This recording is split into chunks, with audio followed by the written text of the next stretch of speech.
Yo, what's up, everyone? Welcome back to another video. This is your boy JJ, and I had come across on social media, and all of a sudden, I couldn't believe my eyes to what WWE is actually doing for this Friday night on SmackDown tomorrow, and I was like, "Bruh, is this a joke? Please tell me this is AI. Ain't no way this is actually real, bruh. Ain't no way they're actually having a world tag team title match by having 3 Raw guys and 1 SmackDown guy. Ain't no way they're actually having Obafemi teaming up with Cody Raheem Rose taking on division for the world tag titles, bruh. Is this a joke? Like, what is this, bruh? Whose idea was this? Oh, we all know who. Freaking lazy Levesque, Triple H. Why is this even a thing? Oh, so you want to sit there and tell me that they had Obafemi win the whole freaking King of the Ring tournament to see who can he challenge as the number 1 contender for the Undisputed Championship or for the World Heavyweight Championship. They haven't wasted everyone's time by having Obafemi win the whole thing just for him to go out there and compete for the World Tag Team titles on SmackDown, to which he's from Raw, Breaker's from Raw, Theory's from Raw. Only one guy's from SmackDown, that's Raheem Rose, bruh. What are we doing, bruh? What are we even doing here?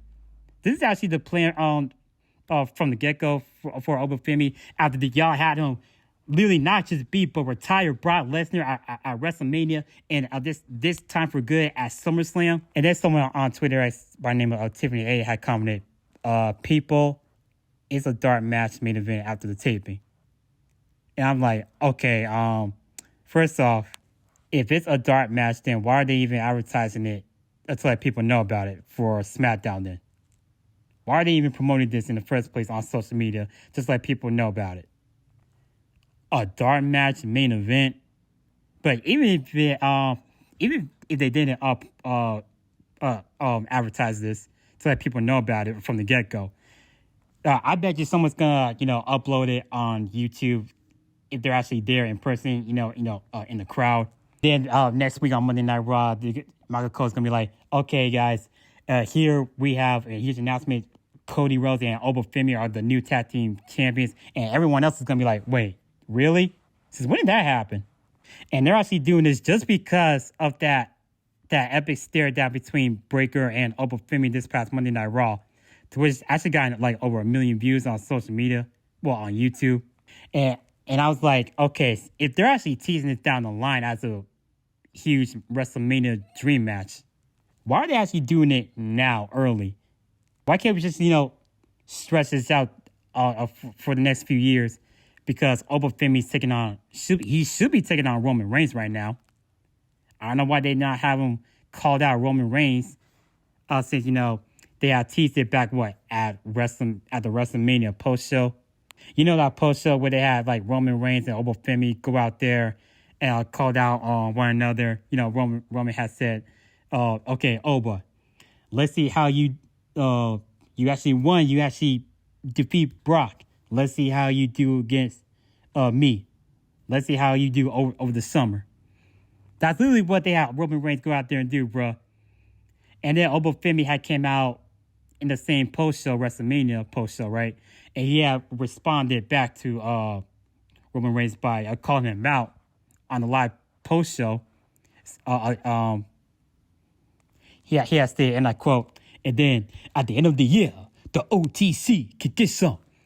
And my reaction was like, okay, so if they're actually going to do this right, they seriously need to not mess this up, bro. If they're actually teasing this by planting the seeds for these two. And I have planned, I actually predict this. Okay, this is what they need to do. They need to have like Obafemi or Roman Reigns open up Monday Night Raw by calling out one another, teasing the match for maybe SummerSlam or WrestleMania. Probably SummerSlam, right? Since they had Obafemi retire Brock at WrestleMania, this is what should happen, right? Nope, they decided to have Brock Lesnar come out of retirement, so that way him and Obafemi can square back for next 2 matches. But for like let's have Obafemi to this time have a big W by defeating Brock Lesnar, retiring him at SummerSlam. But you want to sit there and tell me that Obafemi he don't want to go out there for the World Heavyweight Championship nor the Undisputed Championship, but they decided to have him go out there for the tag championships, compete for the tag team titles, bruh, on SmackDown, teaming up with Cody, Raheem Rose out of nowhere. So this reminds me of back when they had Raheem Rose teaming up with who was it, Jey Uso, to become double SmackDown and Raw tag team champions. And now they're doing the same thing with Obafemi. Is this really what we're doing, bruh? Like, Triple H, are you actually that high? Are you actually smoking a crack somewhere that during creative? I guess that's why they have, during that WWE live event show, they had Obafemi they had Danhausen coming out of nowhere during Obafemi's signature pose when he came out in the ring. I got a sneaky feeling they're about to bury Obafemi because Braun Breaker's already buried. Because they had him lose 3 times they had him first lose to CM Punk. Well, Jey Uso, CM Punk, and he lost to Seth Rollins twice. And now he's back in the vision as the tag team champion guy. And plus, last I checked, Cody took on Obafemi at Saturday night's main event before Drew McIntyre came in and caused a disqualification. That's not the last time these two have scored up in the ring together. OMG, bro. See, this is why after WWE SummerSlam, which I knew it was going to be a fail, it was like they had good matches, though. Some people have right. Some people have won, so. But, of course, thanks to the power of social media, one of the fans had uploaded and exposed WWE during SummerSlam because, of course, it was tarped off. They didn't even sell out a SummerSlam. Half of the arena stadium was half empty, tarped off, because they had the comp ticket sales for 25% off, free for anyone who's going to SummerSlam for free. Man, see, this is why WWE's cooked. Is actually sinking down faster like a Titanic. And that's why we're stuck in this same bloodline vortex for about, 5-6 years now. And I saw that over at NXT, they have a brand new debut, such as Zilla Fatu, who's related to Roman and The Rock, who's related to the Samoan family. So you know what that means. You're going to have more blood in the bloodline, especially after they had, Solo Sikoa losing to Jay Chuck E. Cheese Uso in the main event of this past Monday Night Raw for no particular reason. Oh boy, yeah, it's gonna be a long year. It's gonna be a long way till we hit to Money in the Bank, Survivor Series, and WrestleMania 43. Because we all know that TKO is just all about the money. They don't really care about the wrestlers, especially releasing wrestlers on one by one, 50% talent pay cuts. Welcome to the new era. Triple H always says, we tell stories. Are you ready? Man, I really wish Triple H, Bruce Pritchard, and Michael P.S. Hayes get fired from the company. Bring in Undertaker, Shawn Michaels, William Regal, maybe Paul Heyman to replace them. Because they actually know how to actually book the shows better.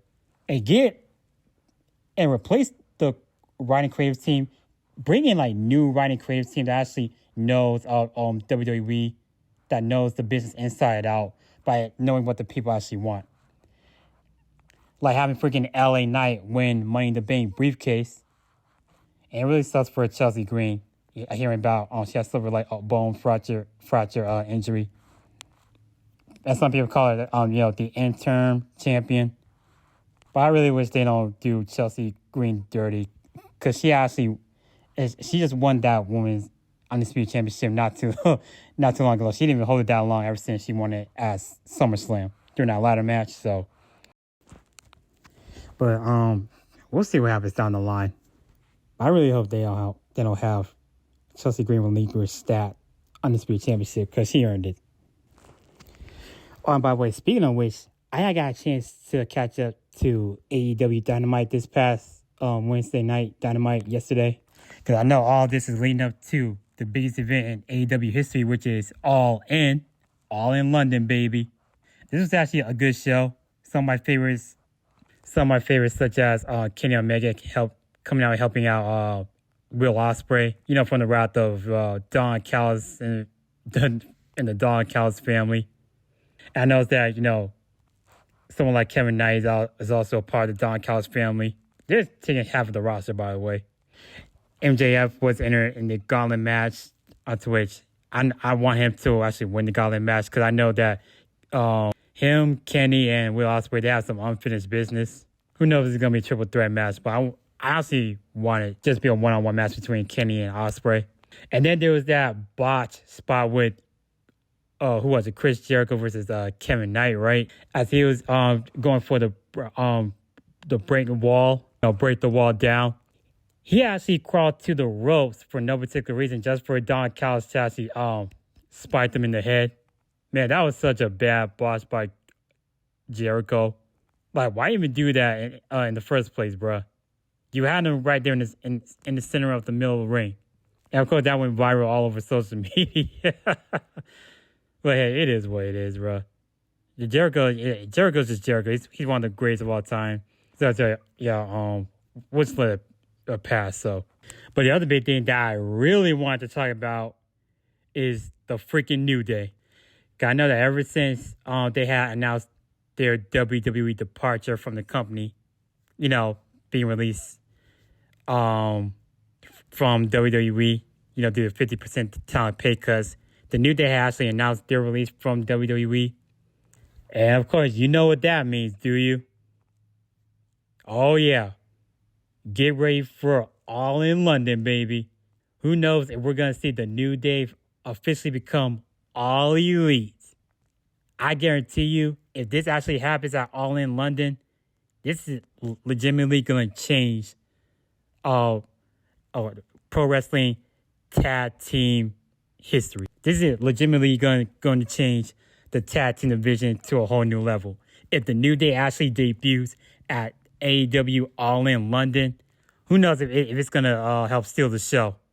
I know everyone's been waiting for this from the get-go. Man, WWE, Triple H, y'all really messed up big time. This is a huge L for y'all. The New Day, Xavier Woods, Austin Creed and Kofi Kingston, they know they deserve so much better, bro. They're one of the greatest tag team wrestlers, not just in WWE, but of all pro wrestling of all time. They had them turn heel on Big E, announcing their celebration, and they absolutely did nothing with them ever since that massive heel turn on Big E. They had won the tag team championships. Then they had them just lose those titles after a few months. They had them winning on Monday Night Raw. I think they lost at WrestleMania 40. No, WrestleMania 41, I believe. They had lost to the Viking Raiders. Yeah. Man, that was such a bad spot. They had really botched and buried the New Day big time. And that's why I'm so looking forward to what's going to happen next. Who knows to where they're going to. Maybe TNA Wrestling. But I really hope and praise is AEW. Some people say they should hook up with Swerve as a new faction. No. Just have Swerve Strickland go solo by himself and just have the New Day, run the whole tag team division. I can always imagine the matches that they're going to have with the Young Bucks, FTR, Adam Copeland, a.k.a. Edge, Adam Copeland, and Christian Cage. Like, come on, bro. Talk about dream match after dream match for epic storytelling. Oh, and the New Day versus the Hurt Syndicate. Bobby Lashley, Sheldon Benjamin, bro. We heard people. Oh, yeah, WWE, you're officially going to be cooked. For real. This is not even a joke. But yeah, they got a triple A. Go head to head with AEW All In on All Out because they don't want them to steal the headlines, huh? Well, that's what Tony Khan's always one step ahead of Paul Levesque. But yeah, really good episode of AEW Dynamite. Can't wait to see what happens next. Looking forward to AEW All In London. And yeah, that was the video, guys. Let me know how you guys feel about this. Love to hear your thoughts about the new lousy SmackDown Tag Team Championship match that they announced randomly out of nowhere. Love to hear your thoughts about that. Love to hear your thoughts about AEW Dynamite. Want to hear your thoughts about how you feel about AEW All In London. Let me know about the build-up that's going to be happening for All In London. What matches are you guys looking forward to the most over at All In? Do you think the New Day will appear at All In London or at another wrestling promotion company? Love to hear your guys' thoughts. So always, leave a like, comment, subscribe. And yeah, I'll see you guys in the next video.